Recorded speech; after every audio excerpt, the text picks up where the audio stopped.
Everything's okay. Everything is all right. Welcome, everybody, to another Atypical Philosopher video with myself, Jonathan M.S. Pierce, and my guest, Austin Johnson. I've spoken to him a couple of times before. We're just going to talk about the reason we're going to talk about this particular topic together is he commented on my article when I posted it on social media, said, and he put his point across. And I was like, Austin, I love what you say there. Let's have a chat. So we're going to have a chat about what's happened. Before we talk about the subject matter, Austin, do you want to just quickly introduce yourself for those who don't know you? Yeah, so I'm Austin Johnson. I've been on this show a couple of times, doing a couple of live streams. I think we've chatted about evolution and morality and things like that. Um, so I am a biologist by training, so I spend most of my time doing ecology and evolutionary biology type work, especially in freshwater aquatic systems, so a lot of fisheries biology and that type of thing. But I've long been interested in all aspects of science and philosophy as well. So um, biology is my specialty, but I try to keep up on other things as well. So try to be a lifelong learner and just interested in the world and how it works. And I like to talk about it as well. So thanks for having me back on here. It's always a good time. Absolutely. And I've spoken to your dad about his deconversion from Lastidianism. Well, here he is saying, hey. So hi, Ricky. Awesome. So we are going to talk about a former atheist, quite a famous atheist, who has recently converted to Christianity, or now labels herself a Christian, and that is something that she talked about at a recent article in Unheard. Now, Unheard is a sort of right-leaning quasi-Christian publication or media site, online media site, based, I think, in the UK initially, and that is an interesting place for her to be a columnist anyway. That probably gives you an idea of where she's going, or kind of actually where she's already really come from and where she's been. I wrote an article on the back of that on Only Sky, talking about what she says in her article and the reasons she has given for her apparent conversion to Christianity. I'm quite critical about the reasons she has given, so we're going to get into that. Funnily enough, you and I have done most of the talking already in the green room just before this. We've pretty much gone through what we're going to talk about. Is like so this should be quite a wide-ranging conversation. I think there's a lot in what she has said and a lot in what she hasn't said as well. What would be your initial take on her article and how she justified, if indeed she did at all, her move to Christianity? Yeah, my initial reaction was, that there were really two primary reasons given for this shift, and both of them essentially focused on the utility of Christianity as a cultural force or a cultural phenomenon. So it was essentially that Christianity was a useful tool for combating some of the other cultural forces in the world that she does not agree with. And then the other was really that atheism doesn't provide meaning and purpose in life like you would get if you were a Christian.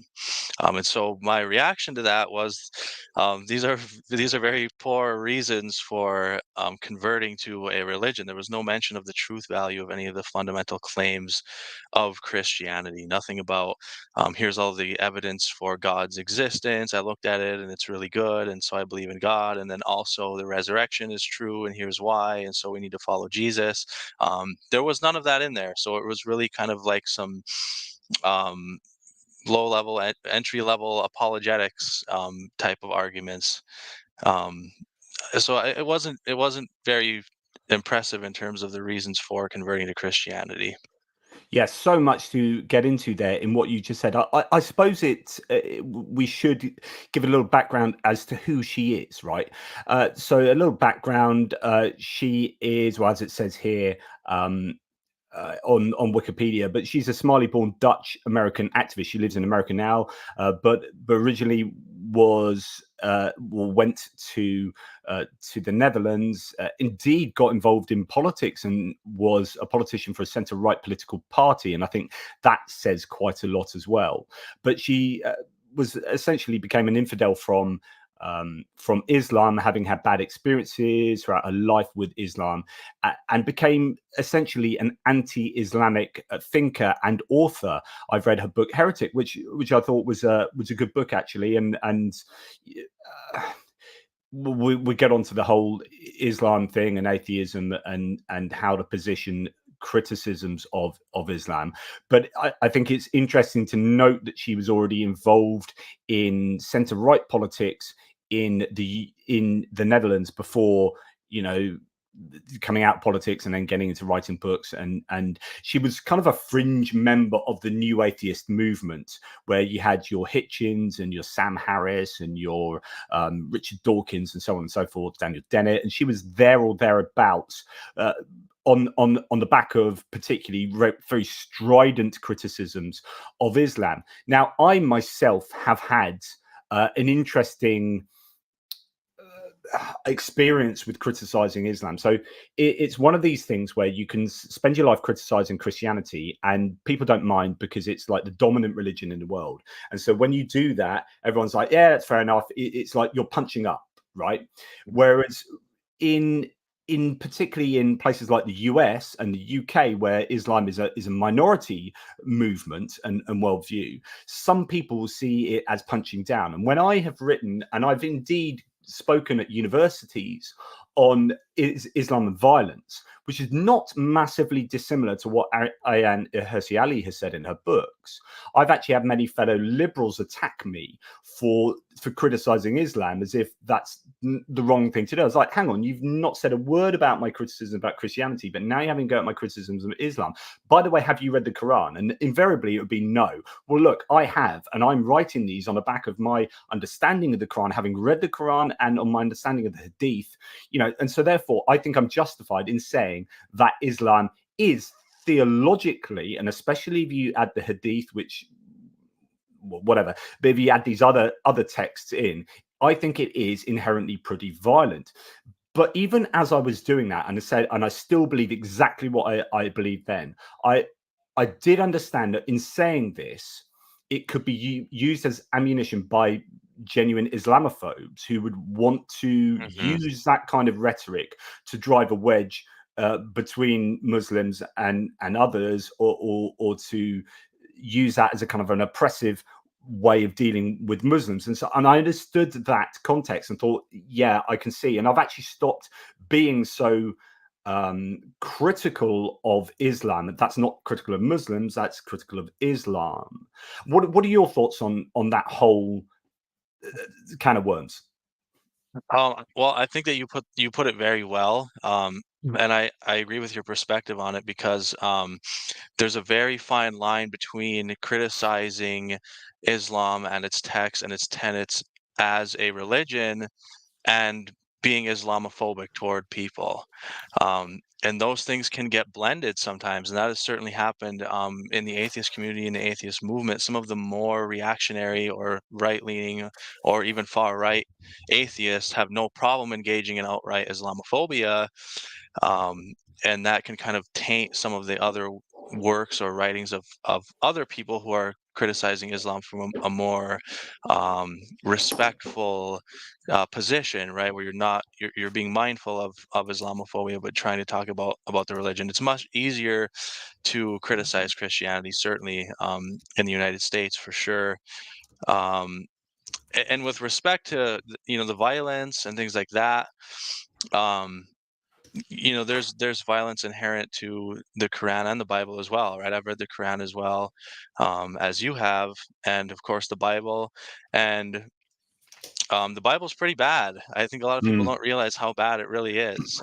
There's a lot of people who are Christians that I've seen throughout my life who are very quick to point out violent tendencies inherent to parts of Islam, but have no idea how violent the Bible actually is. There's in the Old Testament, especially. There's some really bad stuff in there. Yes, and I absolutely agree with that. And I think the key distinction, I've written on this numerously, the key distinction is the kind of provenance of the holy texts. And this is a big preamble to before we talk more in depth about Hirsi Ali's position, but I think it's important to get this out of the way. So the provenance of the text, I think, is quite important, or very important. In fact, it is the key defining factor for me. So if you believe Muslims, then the holy text, the Quran, is the word of God. It's not the inspired word of God.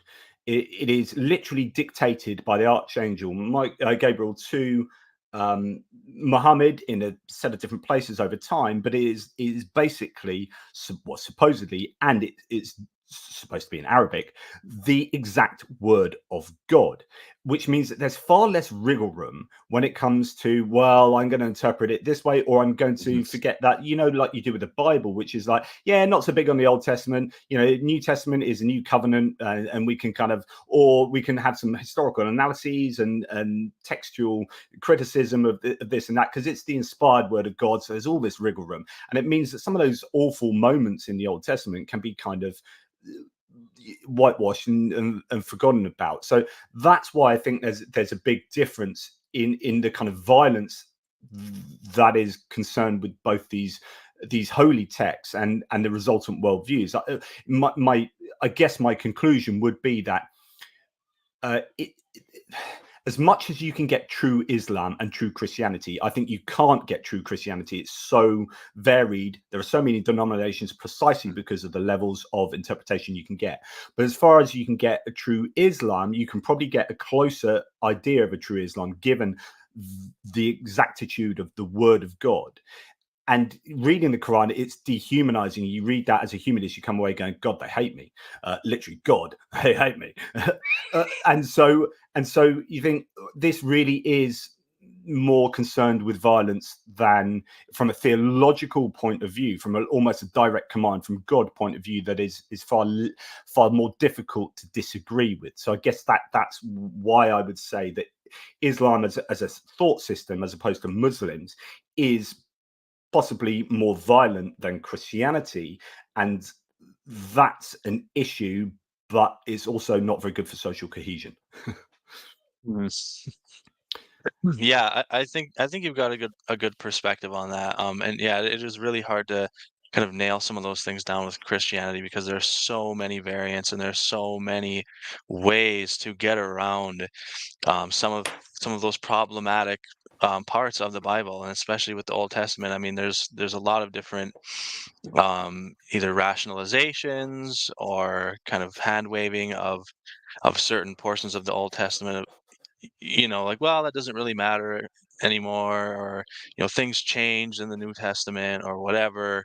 And of course, there's plenty of good responses to all of those things, but those There's a great positions do exist. There's a great non-stamp collector video. I don't know if you ever saw the YouTube channel Non-Stamp Collector. Hmm. He's now defunct, but some great stuff.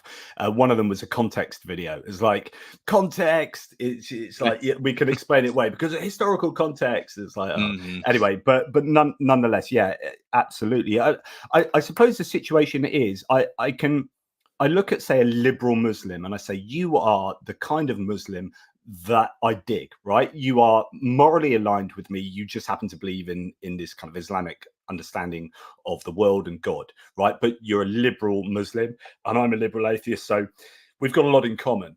And then I look at the fundamentalist Muslim and I think, right, you're the kind of Muslim I don't want to exist. But then I say, but you're the Muslim that's more justified by the text. Hmm. And the liberal Muslim, in my conclusion, is the kind of Muslim that's not justified by the text, but is adapting Islam to their moral worldview rather than adapting their morality to their Islamic kind of holy text worldview. Does that sound plausible? Yeah, and I mean the same thing happens with Christians as well, right? I mean, there's so many different groups of Christians with people that behave in different ways, and we all have kind of natural tendencies to behave in one way or another, and we have our upbringing, right? The household that we grew up in, our communities, and we have all these things that shape who we are as a human being, and the choices that we make and the ways that we act, and then we kind of fit our religious beliefs to match up with who we are and what we think God wants. And so there are Christians who act in ways that I think are largely laudable, right? I would agree with many things they have to say, but really they're not being true to the text of the Bible, or maybe things that Christians should or shouldn't think or do or support. And so you're like, well, I like that you have this and that position. I agree with you, but technically you're not following certain parts of the Bible. So yeah, people do that. I mean, people fit their view of religion and what God wants them to do to match their own personality a lot of the time. So with Hirsi Ali, here she is as a Somali-born Muslim who has experienced like the worst of Islam in terms of female genital mutilation. I know that's cultural rather than theologically derived in many cases, but wrapped up with that whole experience of the religion, and an authoritarian, oppressive religious upbringing that she's reacted against. Been sought I think, did she seek asylum in the Netherlands, and now is in the US, and has herself become a politically right-leaning, strident kind of more an anti-Islamist than a pro-atheist, if you like. So I don't think her atheism defined her, even though she wrote a book, Infidel, wrote a book, Heretic. Just by reading her Unheard article, it makes me think that actually she hasn't interacted too much with the philosophy concerning all the ideas around atheism, like a positive worldview and morality and so on and so forth. So she's more driven by her politics, I think, than her atheism. She's more driven by her Islamic position than her pro-atheist position. Is that something you would agree with? Yeah, I think that's exactly the case here. That's what I got from it, and just based on some of the previous things I've seen from her as well. It seems like the atheist community, especially at the time of the kind of rise of the new atheist movement, was a good place for for her coming out of this, right, and to be able to kind of express her views on Islam. Um, but I don't think that the kind of underlying philosophical side of it was really her driving motivation. Again, it seemed like the atheist community was useful in terms of its vocal criticism of Islam and some of the tenets of Islam and things like that. Um, but again, it seems like she's more driven by utility, and the kind of cultural movements, or the kind of culture war issues, and that seems like that is what's paramount to her. So, it, if it in this case, if it is useful to convert to Christianity in terms of reaching her cultural goals, then that's something that she's willing to do. So, an article about her written by Freddie Hayward for the New Statesman a few years back said, while her politics over the past 2 decades may not be easily categorized, Hirsi Ali has been consistent in her impassioned advocacy of women's rights and a fervent criticism of Islam. Associating immigration with sexual violence is a trope frequently adopted by the nativist far right. Anyone who has observed the Tommy Robinson rally, so for those American or foreign viewers like yourself, Austin, Tommy Robinson is a kind of far right figure, English Hmm. Defence League figure in the UK. For instance, knows the emotive impact that claims of immigrant violence against white women have on his supporters. Some might accuse Hirsi Ali of feeding such reactionary politics. And Carrie and Chrysler in the comments has just said the oppression of women is a daily in-your-face thing, some days better than others, but the overly accepted idea that women are not equals permeates daily life. And I think that for her was an important reason why she reacted so strongly against Islam, it just made me laugh. In the comments to my piece here, one of my commenters wrote, "Well, then she damn well needs to shut up and not be heard from again. The required role for a Christian woman," which is obviously tongue in cheek, but here's someone who's fighting for women's rights and then almost running back into a worldview that technically, if you look at what is it, Second Timothy, that talks about women not shouldn't be teachers and women, Yeah. et cetera, et cetera. So you're thinking, yeah, I'm not really sure that's probably the wisest of moves there. Do you have anything to say on that?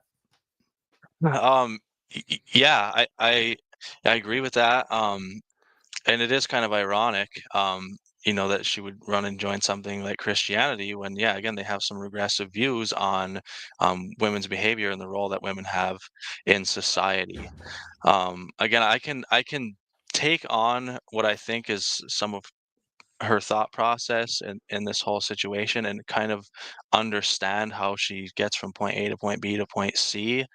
Um, but I think that that kind of chain of reasoning is just filled with some faulty assumptions about things that are happening in the world, especially in with respect to Western culture. You hear a lot of that, the West being thrown around a lot now, Yeah. um, in kind of right wing circles and things like that. And Western so again, I liberalism, but used as in a kind of negative way rather than a positive Western liberalism. And I yeah, and mean, I what? think.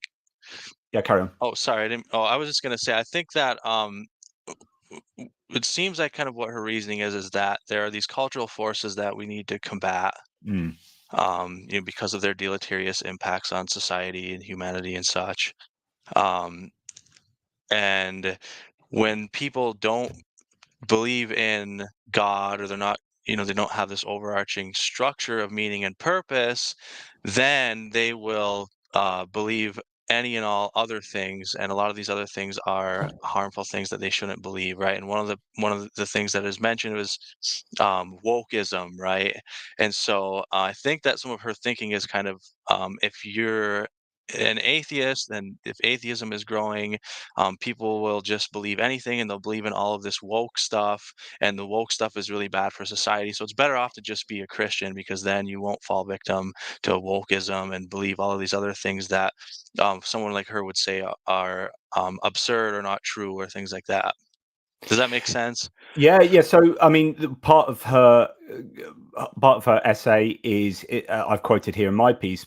As she says, part of the answer is global. Western civilization is under threat from three different but related forces: the resurgence of great power authoritarianism and expansionism in the forms of the Chinese Communist Party and Vladimir Putin's Russia; the rise of global Islamism, which threatens to mobilize a vast population against the West; and the viral spread of woke ideology, which is eating into the moral fiber of the next generation. I mean, this is some massive claims here, and it's all a bit Hmm. mixed up because she's saying, right, there's a threat from Vladimir Putin and the authoritarianism of him and the Chinese Communist Party and their kind of expansionism.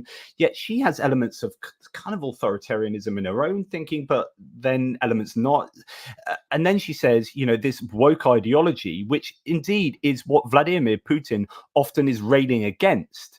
And so it's an interesting mix of ideas. But as soon as someone mentions the term woke, for me, it is and I'll be open with this because I know there are people going to be watching this who believe that wokeism is a real threat to humanity for some reason.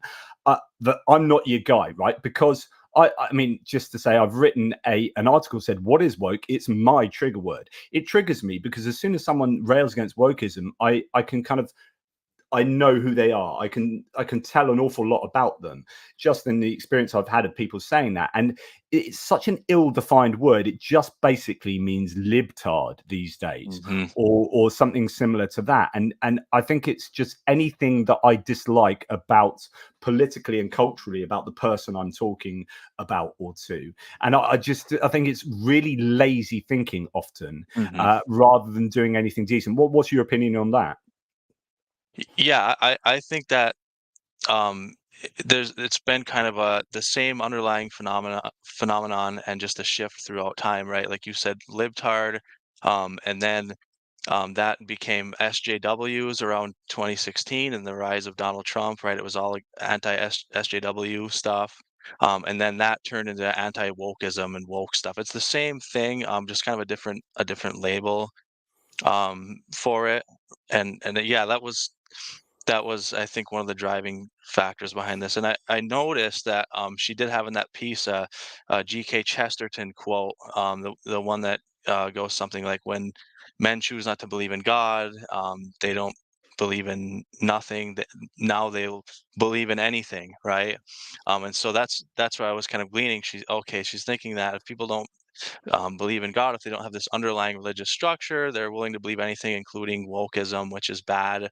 And to me, it just doesn't make sense because, and I think it's a poor quote, really, because if you want to talk about being able to believe in anything, nothing can get you to believe in anything like believing in God, right? Because what can't God do, right? If you start out with a belief in God, you can pretty much believe anything after that because God can do this or God can do that or whatever. Mm. If you lack that belief in God, um, that doesn't mean you're necessarily open to believing anything. It doesn't mean that you're going to believe nothing. It just means you don't believe in God. I've met people who don't believe in God that um, didn't have maybe the best reasons for doing so, or weren't particularly um, skeptical people or things like that. And I know other people that are atheists that are extremely brilliant people that are very good at evaluating claims and things like that. So I just think it's a silly quote because it's just inaccurate in multiple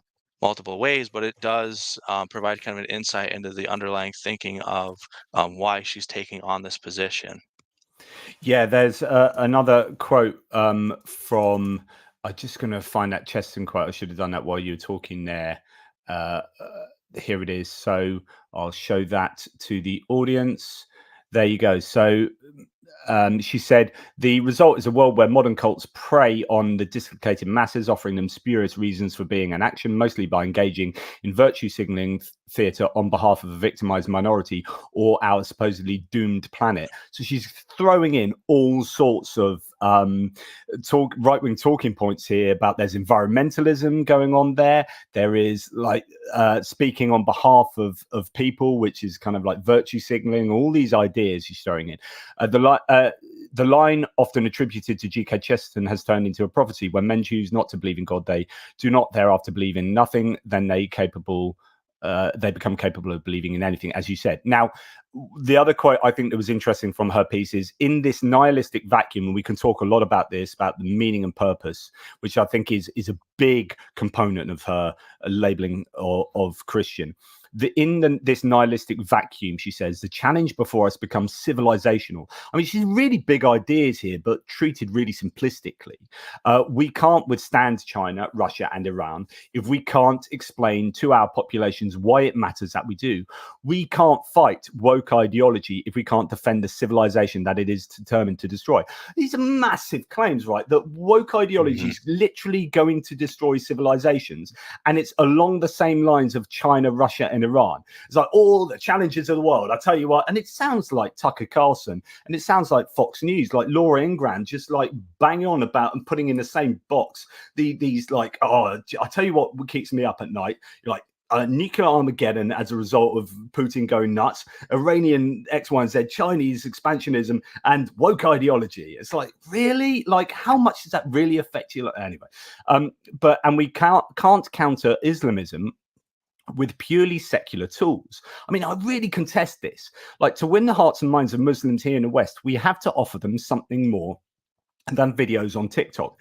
As if, like, atheism or secular humanism is just comparable to videos on TikTok. As if, like, my life is concerned, like, I've written a dozen books on, like, building up positive worldviews in terms of atheism. Like, I mean, this is what I did in this book here. Sorry to spam my own video here, but like, why I am atheist and not a theist. How to do knowledge, meaning, and morality in a godless world, and building up a worldview from the bottom up until you get here. And you have to do an awful lot of work. but it's not as if I just wrote a book on TikTok videos. It's like, come on, man. There is, you're doing a disservice to secular philosophy here, and to thousands of years worth of good thinking. So I don't know do you think she's? I mean, it sounds like you do think she's being overly Mhm. simplistic.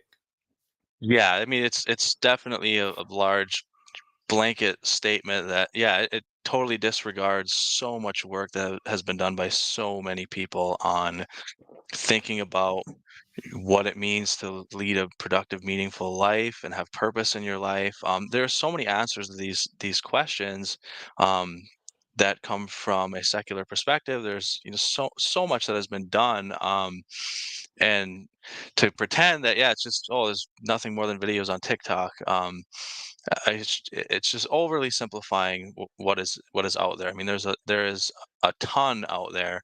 Um, and yeah, it requires thinking and reading and challenging yourself and maybe facing some difficult, uncomfortable questions. But in my own experience, it's much more rewarding. I mean, yeah, you can get meaning and purpose hand delivered to you on a plate by joining Christianity, but when I think about it, I think, well, okay, this is my purpose to make God and Jesus happy, and then go up to heaven and sit up there and worship and praise God forever. I mean, yeah, okay, I get that I have purpose now, but um, is it really a purpose worth having by signing on to that? To Yeah, me, it's there's it's not. I would much rather construct my own purpose.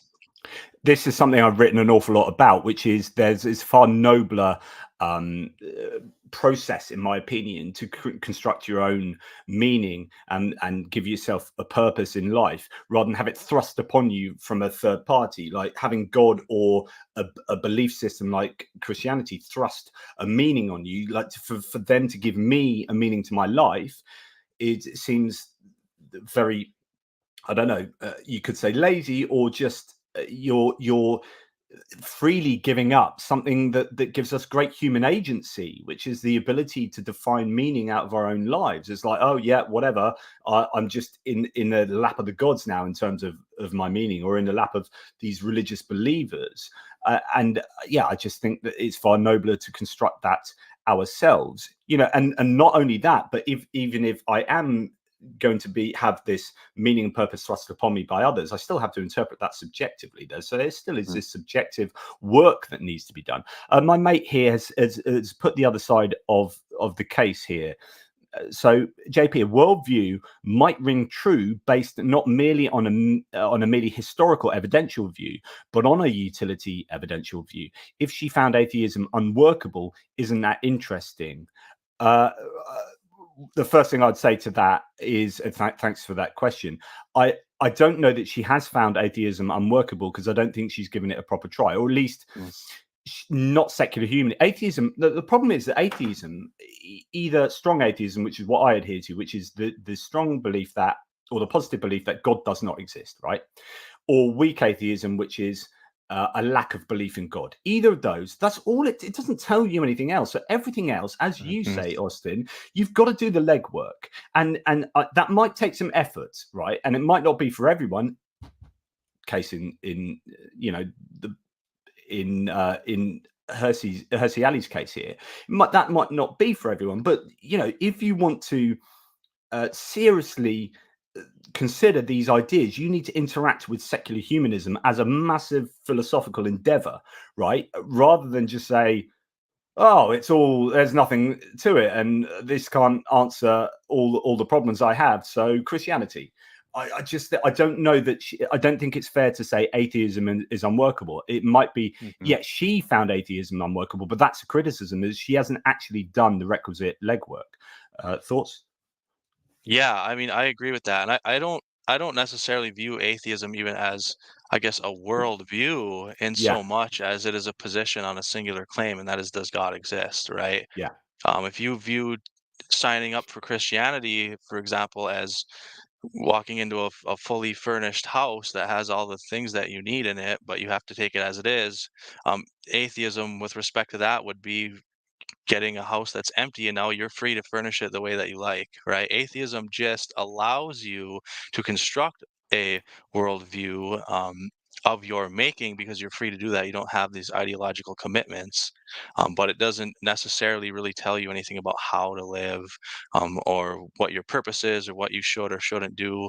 Those are things that you have to think about and that we have to discuss as humans and learn over time. But atheism alone, it doesn't get you there, but it allows you to do that Mm. exploration and construct your worldview and your purpose and your morality and things like that. Let's do a reductio ad absurdum with this question, which is what I like doing to have a look at whether the logic works. So we're going to take this to a ridiculous level. So, as my mate says here, like, can a merely utility evidential view work? Well, let's say I believe that the moon is made of cheese because it kind of floats the boat for me. It gives me some kind of, maybe I've had some previous experiences with cheese and ideas about wanting the moon to be made of cheese based on some fictional books I've read or whatever. I then properly assent to the proposition that the moon is made of cheese, and I call myself a moon cheese believer. Now, might that ring true? Well, I don't know what you mean by ring true, but I would still be believing something that is false. And in fact, one of my chapters in this, where I look at in this book, where I look at epistemology, the chapter is entitled like, "Can I be justified in believing something if it's not true?" Like, or are there good reasons for believing something that is not true? In other words, like, we've got this whole idea of like something that is obviously not true into, or we can evaluate that as being incorrect, but is she still justified in believing it, for utilitarian reasons? I don't know. That's probably a whole can of worms to open up there. Yeah, I think that in as much as something like Christianity has utility, which again, I wouldn't argue that it has no utility. There's certainly things there that can be useful, but I think as atheists, it's our job to look and say, what is it that actually has value and utility there? Um, and what do we do with that then, right? We can Mm, look at things like social cohesion and community and mm. support systems and things like that and pull these elements out and then try to construct similar things that don't have the ontological or epistemological baggage attached to them that is associated with a religious worldview. A really good answer. I love that. This is a really interesting comment here by Adelbert, who says she never said atheism is unworkable until now. She used any opportunity given by atheist organizations to have her voice heard. I feel used. I don't know enough about the ins and outs of her motivations there, but obviously that is a view of how she has operated in terms of her beliefs. I don't know if you've got any opinions on that. Um, yeah, I mean, I've definitely followed her somewhat over the years, here and there, but not extremely closely. But i i it's what was I gonna say about it? Well, I can see how this person is saying that, like, I feel used, based on the fact that she was, I mean, a somewhat prominent figure within the atheist community, and then kind of almost just threw it out like yesterday's newspaper, right? Just kind of it seems like she ditched it pretty abruptly. So I could see how somebody would feel that way. Also, it could have been something that was maybe bubbling under the surface for a long time and just didn't come to a head until now. I remember a handful of years ago, seeing her doing videos for PragerU, right? And so, Oof. right there, I mean, this was Ouch. already a handful of years ago, and when I saw that, I thought, like, this is a little curious, right? Because I mean, it's pretty rare that you're going to find many prominent atheist figures collaborating with PragerU. I mean, they're just not a reputable organization to be collaborating with, and so that kind of planted a seed where, I thought, I wouldn't be surprised if someday she makes some changes in her identity or beliefs, or comes out as Christian or something like that, right? I wasn't outright predicting it at the time, but I wouldn't be surprised if I saw something like that down the road. So when I did see this happen, right away I was like, "Oh yeah, I'm not surprised at all." by this based on some of the things that I've seen her doing before. Yeah, is her husband Jewish? And I wonder if there's any kind of um dynamic there that might be interesting in terms of, I don't know whether he's Orthodox, like, or what his belief system is, but there's obviously, I don't want to get in the whole like Palestine Israel conflict at the moment. That's a whole other can of worms. But whether there's dynamics with Islam, Judaism, her as an atheist, and then and also it's this idea that politics is what's driving her daily life almost, rather than her atheism. So for a lot of people who have rejected Christianity and maybe grown up, or Islam, in those really hardcore theistic worldviews, and reject that, they become defined by their atheism, and very much about what they do is about interacting with atheist versus theist thinking. Whereas I think that what was driving her and motivating her was a political her political positioning and status. And when you start, like you say, she's starting to interact with PragerU, which is a very right wing, very unreliable source for pretty much everything, but also has like Christian undertones or theistic undertones to it as well.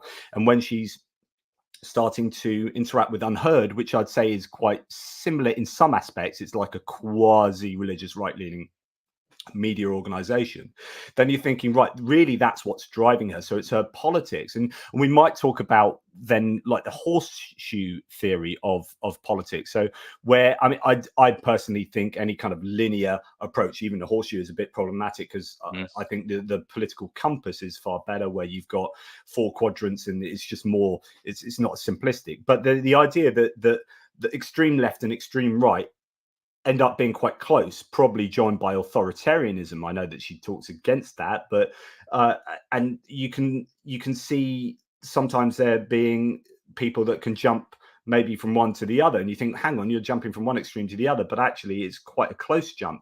And I don't know whether actually that's something's happened for her in terms of a sort of horseshoe where she's jumping from Christianity, from atheism to Christianity, but actually the vehicle that's really driving that movement is her right-wing politics.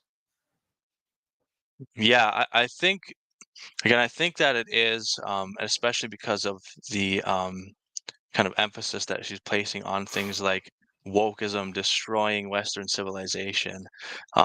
That is something that you see among these politically motivated far right wing people, is this anti-woke rhetoric. That's something that's very important to them and very prominent in the things that they write about and talk about. And she was just a member of a conference that was put on pretty recently. I don't know if you've seen anything about it, but it's like a Jordan Peterson adjacent ARC. It's called Alliance for Responsible Citizenship.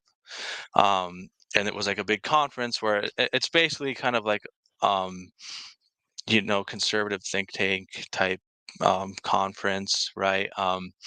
And she was on there, and there's a video. You can go on YouTube, and if you just look up ARC, Alliance for Responsible Citizenship, their videos pop up. She was on a discussion panel with Jordan Peterson and a few others, and she had mentioned there about shifting to Christianity as well, and had given kind of similar reasons, cultural, societal reasons, and then also something about behaving like a Christian, and how Christians behave and things like that. But if you look at the advisory board for that group, they have a website as well, that Alliance for Responsible Citizenship.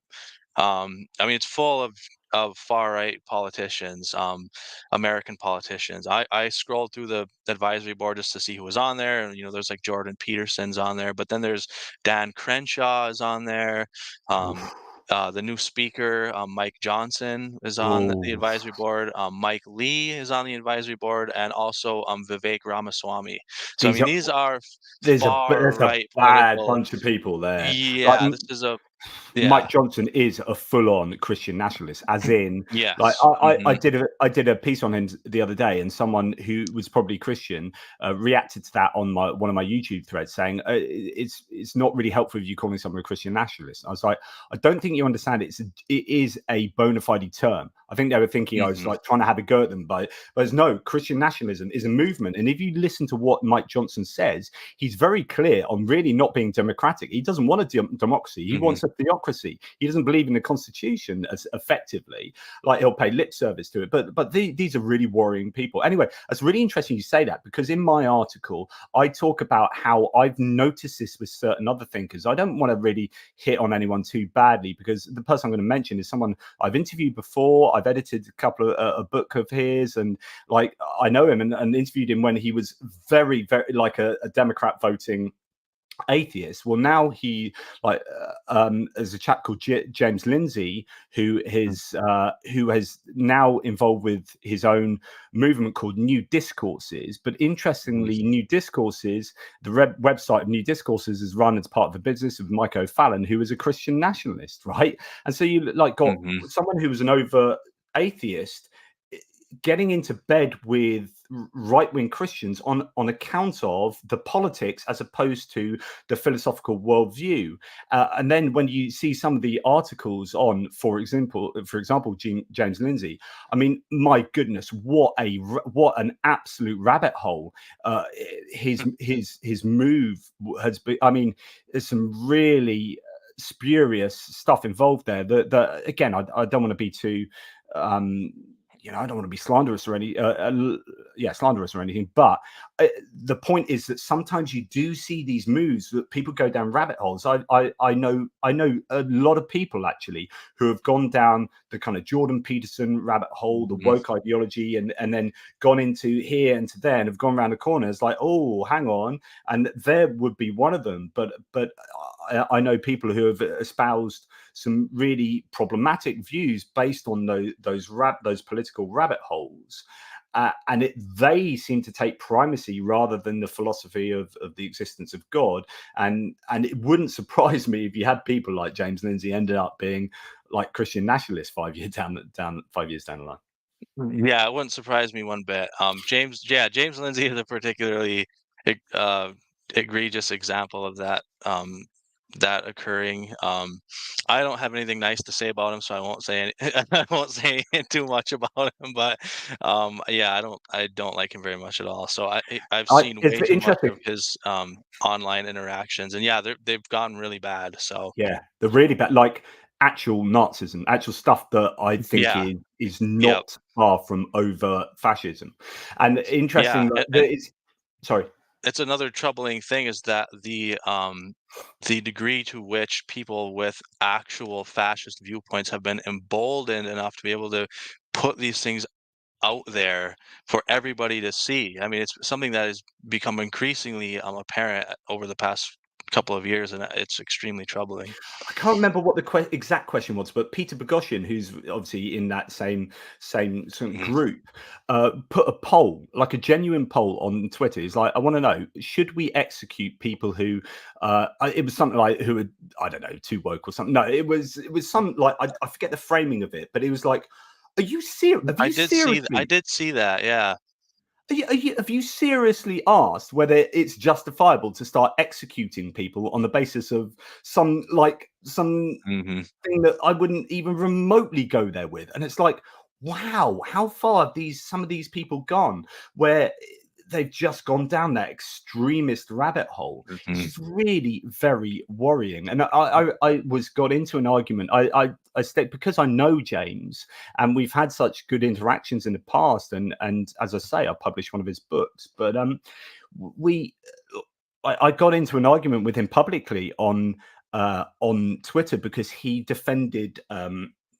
He was espousing a Jordan Peterson view on global warming that was utterly egregious in terms of scientific credibility, in Hmm. terms of skepticism. And I was like, dude, like, there's no provenance to what you've just posted. It was what Jordan Peterson posted, but actually it's a screen grab of a bunch of scientists who apparently disagree with global warming, that kind of stuff. It's like, Hmm. mate, you're a skeptic. You've grown. We've been brought up in this worldview recently, last 15 years, you and I together, of like robustly critiquing claims that we see to make sure that they hold up. You have not done that at all here, and this is an Mhm. absolute bogus claim. It's been spouted by someone else who's famous for bogus claims, and actually I know where that screen grab has come from, and here is the reality of the provenance of that, and it ain't good. And it's a bunch of like Mhm. engineers. It's one of these kind of Steve, like ideas of like Yeah.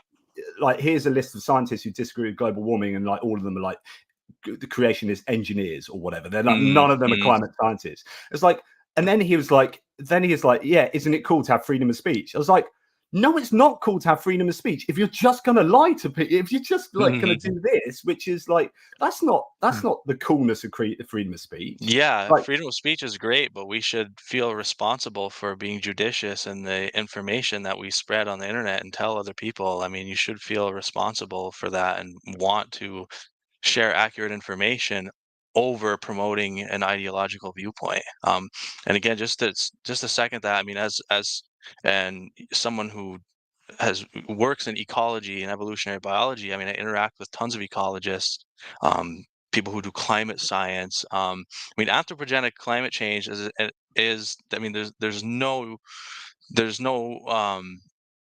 dispute. I mean, it is occurring and it's a very bad thing. And it's crazy to see there's this kind of um, online media complex of big figures, people like Joe Rogan and such, where all of these people get on each other's podcasts and shows, and they go over and over, airing their grievances about wokeism and left wing stuff taking over the world, and they're all on about climate alarmism, they call it, right? Another person that was on the advisory board of that group I was talking about was Bjorn Lomborg, the prominent climate denier, right? He does that climate alarmism thing enough all the time. And from my perspective, as an ecologist, the mainstream news and media does not hammer home the impacts of climate change enough. I mean, if these people want to say like it's everywhere and we're drowning in it, and they're being uh, over the top about it, sensationalizing it. And that couldn't be further from the truth. The mainstream news that most people see every day does not talk enough about some of the impacts of climate change, because some of them are subtle, right? We see a lot of the kind of direct, in-your-face impacts that are arising from climate change. But again, as somebody that thinks about ecology, biodiversity, how many times you see a big CNN article on the impacts of global warming on ecoevolutionary dynamics and shifts in community composition and phenology, and how that influences biodiversity and how that feeds back into human systems, and all of these complex topics that biologists like myself think about. These are not receiving widespread mainstream attention. It's basically scientists trying to figure these problems out and solve them, and trying to get the word out to the public. But this idea that like it's all driven by leftism and we're trying to take over the culture with it is oh, just so absolutely asinine. it so depresses me, because like the platform that people like Joe Rogan have to spread what is effectively like BS, because they can't be bothered or to look into it themselves enough, or don't have the balance of people on their.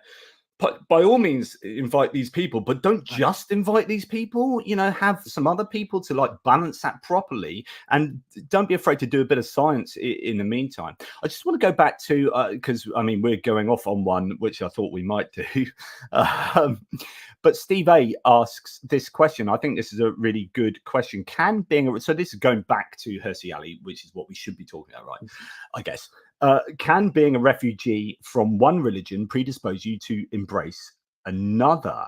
And that's an interesting thing. I guess to answer that somewhat, if you've grown up in a worldview where you're being delivered your sense of meaning and purpose, where you are having a lot of the legwork being done for you, where the familial social setup is so laid out for you, and you then reject that, and you're suddenly out in the free world on your own, trying to create your own worldview, like everything from the bottom up, and then you're having to create social networks and familial networks, but there isn't that unity that atheism can offer, like on its own atheism. You have to go to secular humanism to do that. You have to go to the Sunday Assembly and put all the effort in to do that.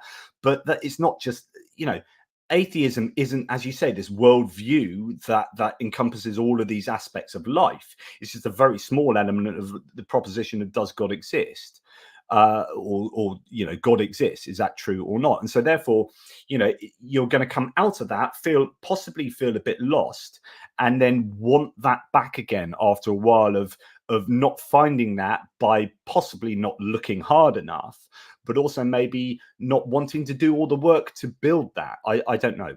What do you think?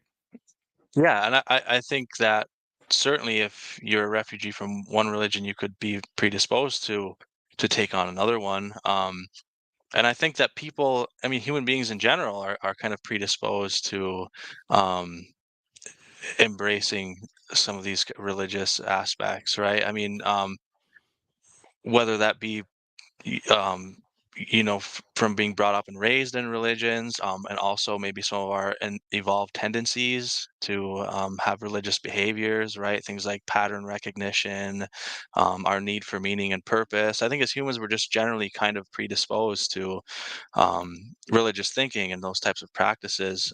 So certainly, if you've had it before, I could see how that could definitely um, prime you for joining something else if you didn't like the religion that you were already in. I mean, people do leave churches all the time and go to other sects or groups, right? Or people maybe go from one Christian church to another, um, and things like that. So I mean, I could totally see that being something that could influence that as well. Yeah, I guess I just read you the end of my article. So the other canard that raises its ugly head is the absence of meaning in a worldview concerned with non-belief. So as we've kind of talked about this already, but just to I guess put it to bed, this nihilistic vacuum, as she puts it, leaves her feeling unsatisfied. As she says, quote, atheism failed to answer a simple question: what is the meaning and purpose of life?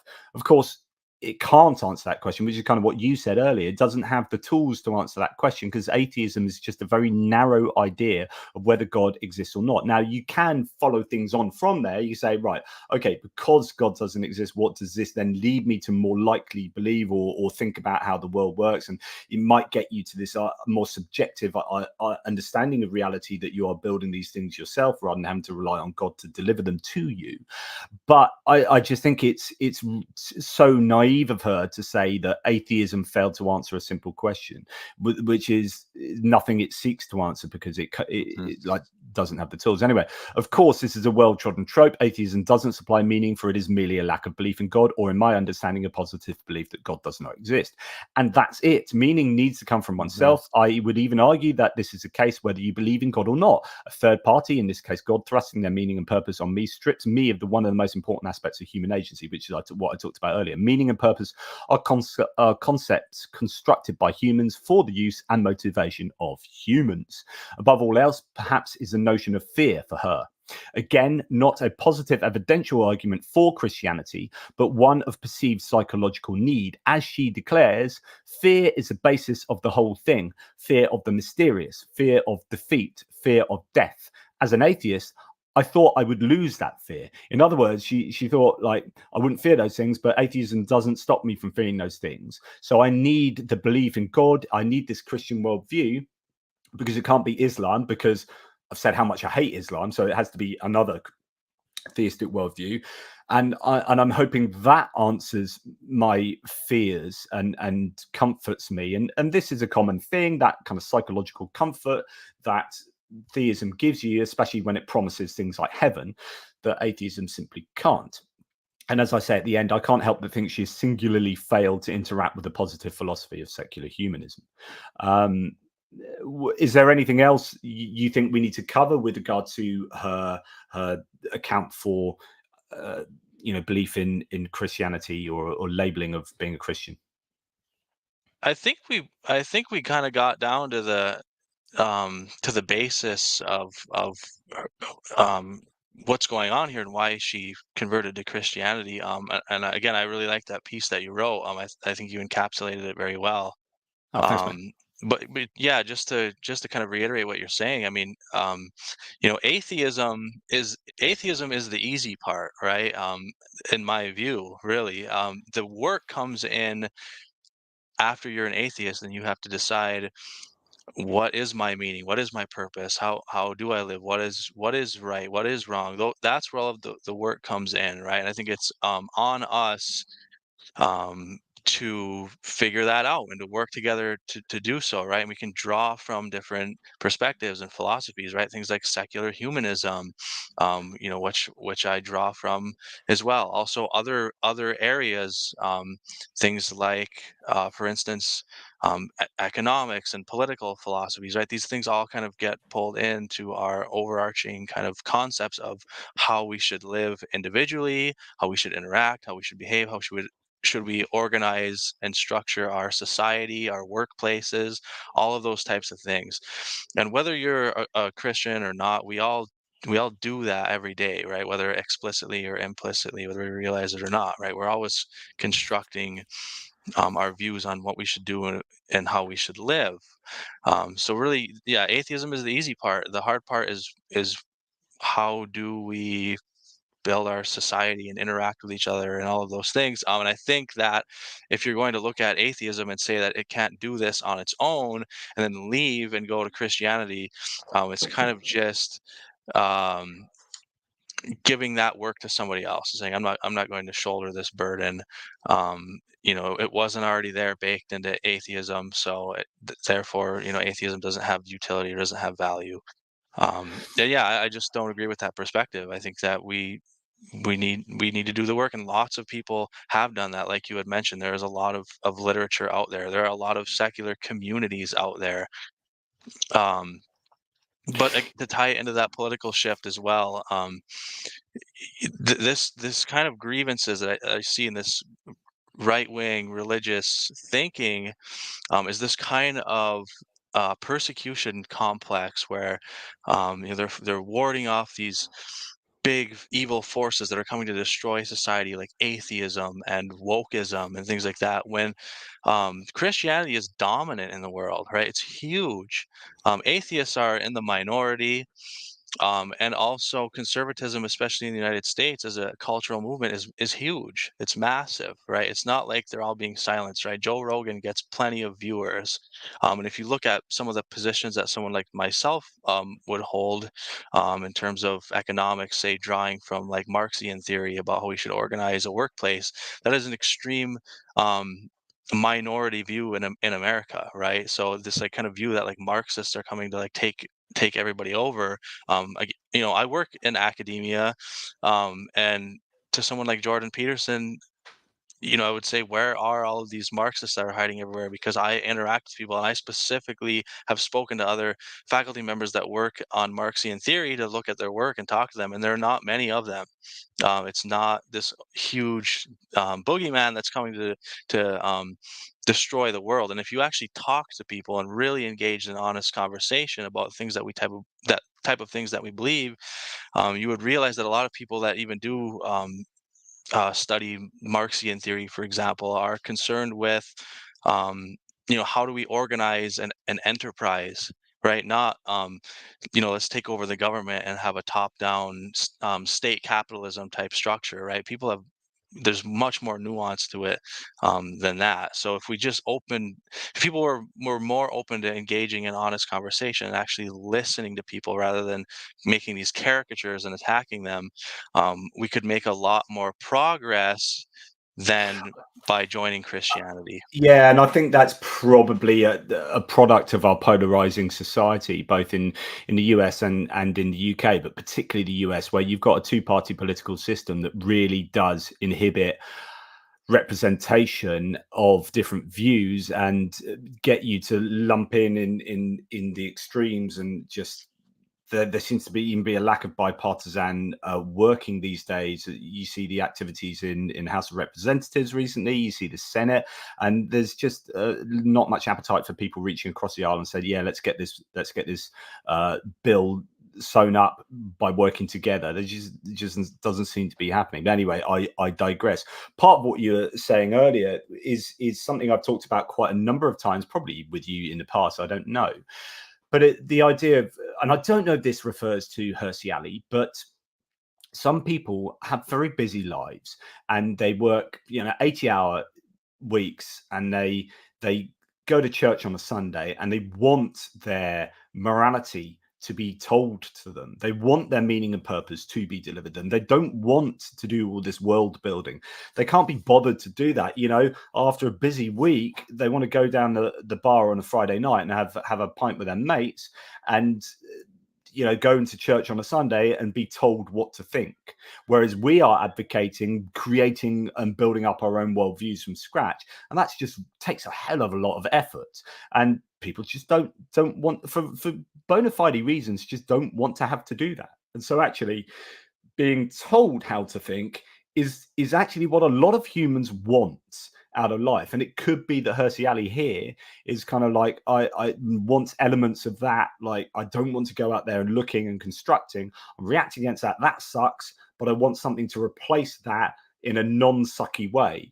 And so I'm going to Christianity, where I can have that, and I can concentrate on other things and my politics, and the idea of meaning and purpose can be just delivered to me. I don't know. Is that something that you see? I think that is certainly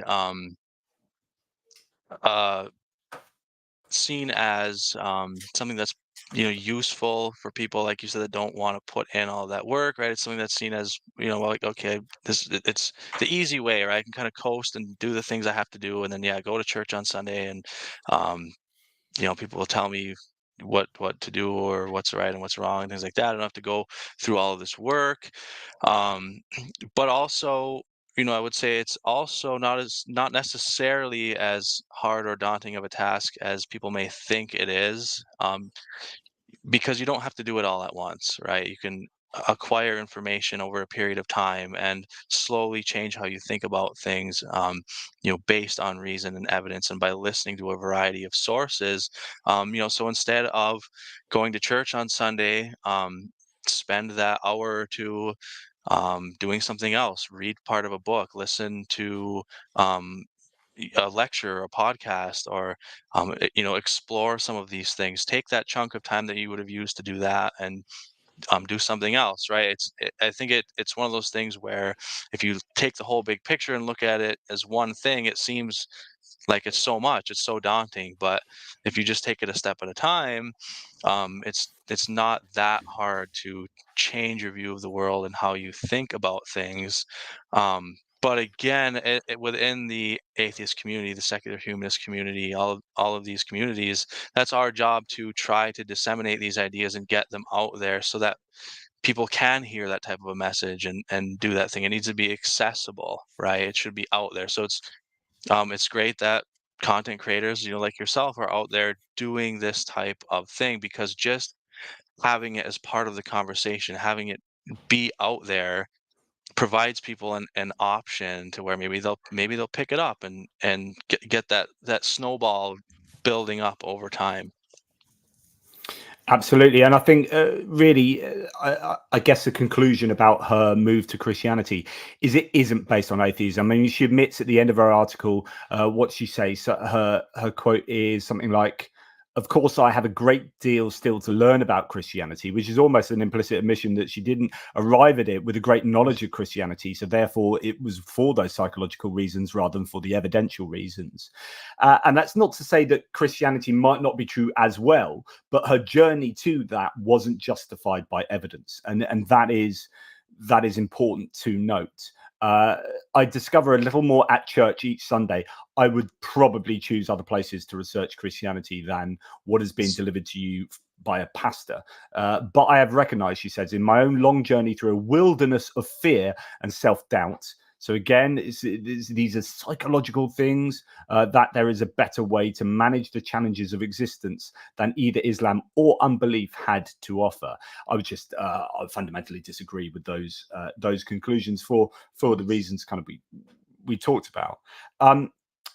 Austin, before I guess I'll give you the final words and whatnot. I haven't thrown at you some of the comments from some of the viewers here. We have a motley crew here, partly because of my geopolitical channel and some of the people I picked up from there and are over here as well. So, climate change my ass. What the hell has this guy been smoking?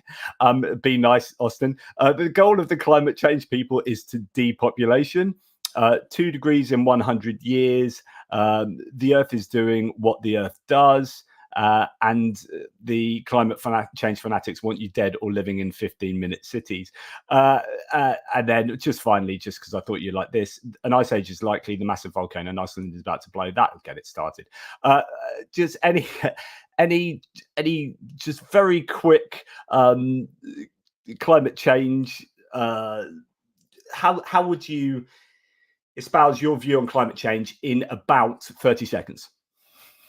Wow. Well, there's so much, it's hard to even know where to begin. But I mean, it's a strange thing, and again, I'm not surprised.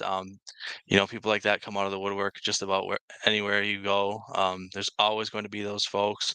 All I can tell you is, as a working scientist, I mean, it's just monumental, the amount of work that is done with respect to climate change. Again, the things that I engage in tend to deal with the biological side and how are impacts of climate change affecting species and biodiversity, right? So I'm not a climate scientist, but again, obviously we engage with climate scientists, read tons of papers, and again, can say that we see shifts in climate that again can be attributed to climate change, and these are impacting species and things like biodiversity, how species behave, and what that means for future ecological interactions, right? And things are changing, right? We have things like changes in migration patterns due to warming, and that impacts biological communities, reproductive success, all those types of things. There's a whole lot. There's tons out there. So one thing I would say is that you just need to read more of the actual peer-reviewed literature. And if I understand that through popular science, there needs to be more and better communication for people to understand climate change, right? And as scientists, we need to do our part to get that out there. But to be in the year 2023 and still be on this kind of early 2000s Rush Limbaugh style, like it's all a conspiracy by scientists and people who want to depopulate the earth, it's just absolutely ridiculous. Absolutely ridiculous. I do not want to depopulate the earth. None of my colleagues want to depopulate the earth. There's not that type of a thing going on, and I'm also going to say that in American universities, the faculty are not as left wing as people think they are. They really aren't. This is one of the wildest and craziest things that just keeps spiraling more and more out of control. With, again, people like Jordan Peterson spreading this, that everybody's Marxist and we want authoritarian control. It's just not true. I mean, the rooms of faculty I've been in, I've probably the farthest left person in the room, and I mean, I'm not for top-down authoritarianism, state capitalism, that type of thing. Most of the prevailing, I think, consensus of people's views is more of a slightly left neoliberal capitalism with a strong social safety net type of people, right? Somebody that a lot of them actually aren't even as far left as Bernie Sanders, and Bernie Sanders is moderate in my opinion. I would say he's kind of slightly left, but not far left in terms of his thinking. I think So I yeah, think when it, this is why these types of conversations need to happen. Yeah, and I think what happens is people jump on conclusions that align to their politics. Again, it's rather like we're talking about, like Ayaan Hirsi Ali here, going to a conclusion of Christianity not based on the evidence, but based on her kind of feels and her political ideology. Or it's the same for climate change. So actually, there is an interesting link here. You'll find that people's views on climate change, given that almost all of the people who deny anthropogenic climate change are not climate scientists, right? So they're not coming at it from a point of expertise. So the people, with all due respect to those who have commented on the threads today on the live chat, they aren't climate scientists. So they are believing that they are reading the people they want to read because it politically aligns with where they want to be. And so therefore that is a political choice, not an evidential choice. And that is the problem. It's not like I've surveyed all of the known evidence, I've read deeply into climate science, rather than I've read these climate denial websites and read their conclusions and I believe them. That is just confirmation bias. What you're doing is you're confirming your bias by taking the data that accords with you. Now, you could say the same for myself and Austin, but actually what we're doing is we're reading the prevailing scientific conclusions from the experts in the field. And that is a really big difference. It's not that we are choosing our conclusions in a biased manner. That is, in order to work against a consensus, this is where we get into epistemology. In order to work against a consensus opinion, the burden of proof is very strongly on the people trying to disprove an overwhelming consensus.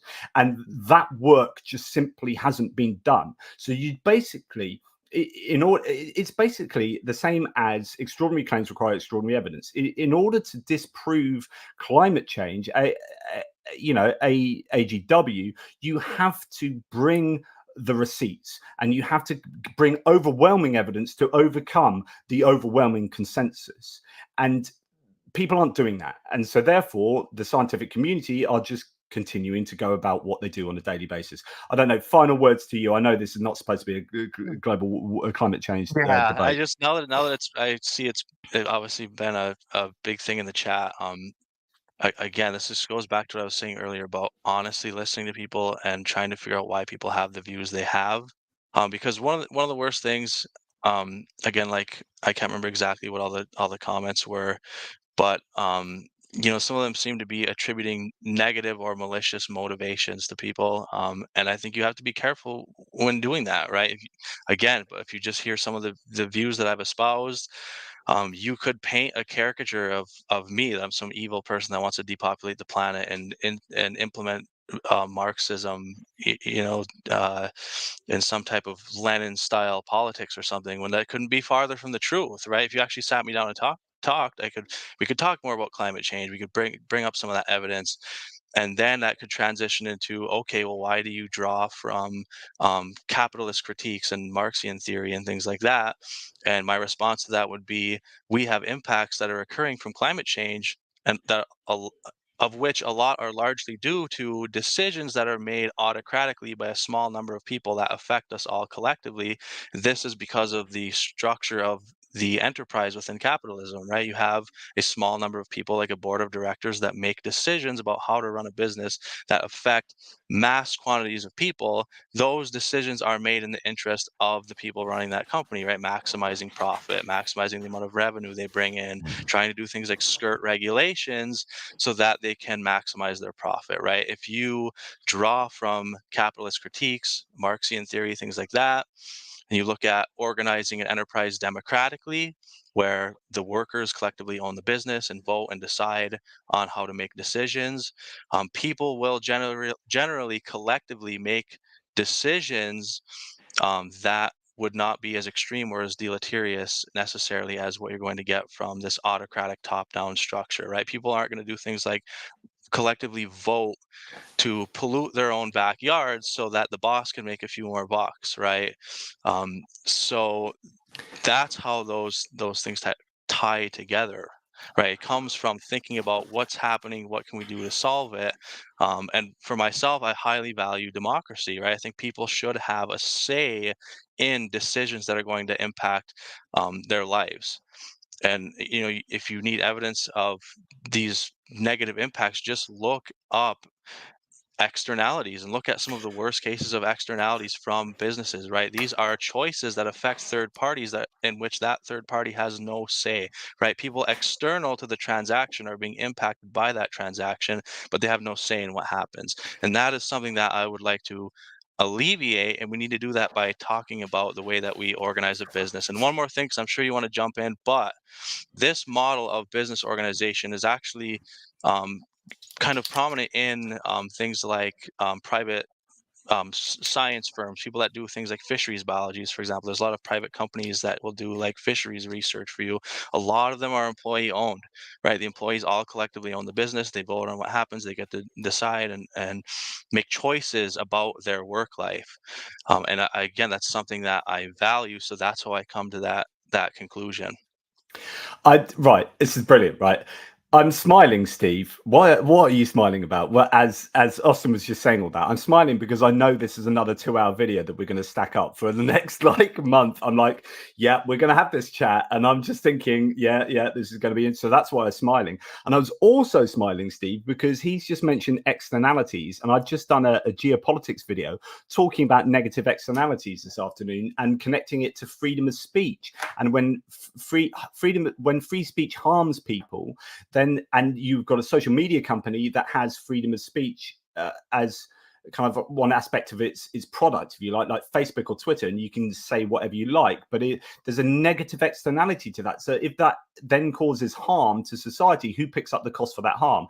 So therefore it's not quite aligned to the economics argument, but it's really similar. It's an analog, and I was talking about that this afternoon in my video. So when he talks about negative externalities, I get excited because that's what the sort of stuff I like talking about. Anyway, that's enough on, but that's nothing to do with Hirsi Ali there. So that was a random ending.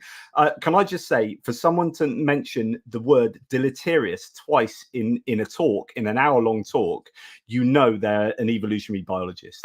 So I just want to say, you've mentioned it not in the context of evolution, but like you're saying, if this is deleterious too, that's an evolutionary biologist talking. Anyway, that's our thoughts on Ayaan Hirsi Ali and a whole bunch of other stuff as well. Concerning Hirsi Ali, final words to my guests, and thank you so much to the live chat and people who've been watching, because I know that we've been going off on tangents a great deal here, and thank you for indulging us there. And yeah, so what would be your final words to say about Hirsi Ali, my friend? Yeah, I think I would reiterate what we said toward the beginning and what we kind of went through. It's something that it seems like was done out of utility. The reasons for accepting it weren't very compelling. And like you had mentioned, she admitted herself. I have a lot of things to learn about it. I think if you don't really fully understand or know what you're signing up for, it's probably not a good idea to sign up for it at the moment, right? It almost seems like Christianity to her was like a user licensing agreement where you just scroll to the end and click accept and then submit because you need it for something, right? That's kind of what it was for me. So that's how I'll end it. Brilliant. Well said, my friend. So as Richard RJK Spenningwood says, believe in God or not, it's people that make life good or shit. And never a truer word was spoken. So thank you. I think that's a good place to end. Just to say that check out another video coming from Jonathan M.S. Pierce and Austin Johnson within the next month, where we talk about collectivism in the workforce and negative externalities with regard to economics. That's a fun one, and I look forward to that. Austin, you better be good for that. Are you up for that? Yeah, we should try that out. Yeah, it'll just That'd be be a fun. chat. We'll grab a beer and we'll just have a chat and see where it goes. Thank you so much, everyone. It's been a pleasure. Pleasure was not just yours; it was mine as well, and hopefully Austin's too. Take care of yourself and check out Austin on Twitter. I think at what is it? Eco Evo Austin. Evo Yeah. underscore Austin. Anyway, take care, everyone. Toodle pips, and I'll speak to you soon. Austin, stay on the line. Toodle pips.